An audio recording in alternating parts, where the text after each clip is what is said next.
കേരളത്തിന്റെ ടൂറിസ്റ്റ് സ്ഥലമായ മൂന്നാറിൽ അതീവ ഗുരുതരമായ തീപിടുത്തം സംഭവിച്ചിരിക്കുകയാണ്.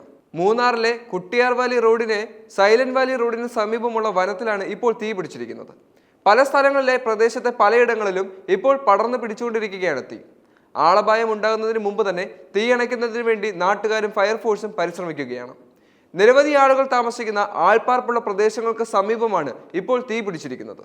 ഇത് ജനവാസ മേഖലയ്ക്ക് ഭീഷണി നിലനിർത്തുകയാണ്. തീ അണയ്ക്കുന്നതിന് വേണ്ടിയുള്ള എല്ലാ ശക്തമായ പരിശ്രമങ്ങളും ഇപ്പോൾ നാട്ടുകാർ നടത്തിക്കൊണ്ടിരിക്കുന്നു. ചൂടും അതുപോലെ തന്നെ വരണ്ട കാലാവസ്ഥയും കാറ്റും തീ കൂടുതൽ ശക്തി പ്രാപിക്കുന്നതിന് കാരണമാകാനുള്ള സാധ്യതയുണ്ട്. ആരംഭ സമയത്ത് തന്നെ തീ അണയ്ക്കാൻ സാധിച്ചില്ലെങ്കിൽ അത് വലിയ കാട്ടുതീയാകാനുള്ള ഭീഷണിയും നിലനിൽക്കുകയാണ്.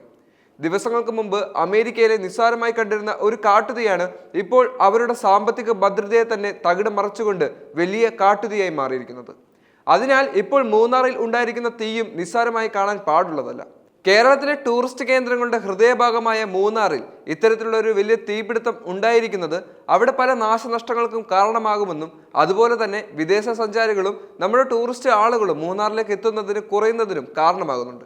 അതിനാൽ തന്നെ ഇപ്പോൾ ശക്തമായി കൊണ്ടിരിക്കുന്ന തീയെ പെട്ടെന്ന് തന്നെ അണയ്ക്കുന്നതിന് വേണ്ടി നാട്ടുകാരും ഫയർഫോഴ്സും പരിശ്രമിച്ചു കൊണ്ടിരിക്കുകയാണ്. മൂന്നാറിൽ പല രീതിയിലുള്ള സസ്യജീവജാലങ്ങൾ നമുക്കുള്ളതാണ്. വരയാടുകൾ പോലെയുള്ള വംശനാശ ഭീഷണി നേരിടുന്ന പല ജീവജാലങ്ങൾക്കും ഈ തീ ഭീഷണി നിലനിർത്തുകയാണ്. അതിനാൽ തന്നെ ഉടൻ തന്നെ ഇത് കെടുത്തേണ്ടത് അത്യാവശ്യമാണ്. ചെറിയൊരു തീയാണ് അമേരിക്കയെ തന്നെ ഇല്ലാതാക്കിയത്.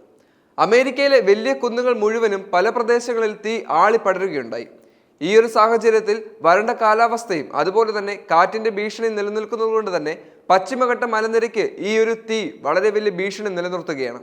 ഉടൻ തന്നെ ഈ തീ അണയ്ക്കാൻ ശ്രമിച്ചില്ലെങ്കിൽ അത് കേരളത്തിന്റെ സാമ്പത്തിക ഭദ്രതയ്ക്കും അതുപോലെ തന്നെ പശ്ചിമഘട്ട മലനിരയ്ക്കും ഭീഷണി തുടരുക തന്നെ ചെയ്യും. അതിനാൽ ഉടൻ തന്നെ തീ അണയ്ക്കാനുള്ള ശ്രമത്തിലാണ് നാട്ടുകാരും ഫയർഫോഴ്സും. മാത്രമല്ല മൂന്നാറിലെ പല വലിയ കെട്ടിടങ്ങളും അതുപോലെ തന്നെ അമേരിക്കയിൽ ഉണ്ടായതുപോലെ തന്നെ വലിയ നാശനഷ്ടങ്ങൾക്കായിരിക്കും നമ്മൾ സാക്ഷ്യം വഹിക്കാൻ പോകുന്നത്. കാരണം തീ ആരംഭഘട്ടത്തിൽ തന്നെ അണയ്ക്കാൻ സാധിച്ചില്ലെങ്കിൽ അത് പടർന്നു പിടിക്കാനും ജനങ്ങളുടെ ജീവനും സ്വത്തിനും ഭീഷണി നിലനിർത്താനുമുള്ള സാഹചര്യമുണ്ട്. ജീവജാലങ്ങളും അതുപോലെ തന്നെ മലനിരകളും പശ്ചിമഘട്ട മലനിരയ്ക്കും നാശം സംഭവിക്കാനുള്ള കാരണമാകും. അതിനാൽ ഉടൻ തന്നെ തീയണയ്ക്കാനുള്ള പരിശ്രമത്തിലാണ് എല്ലാവരും.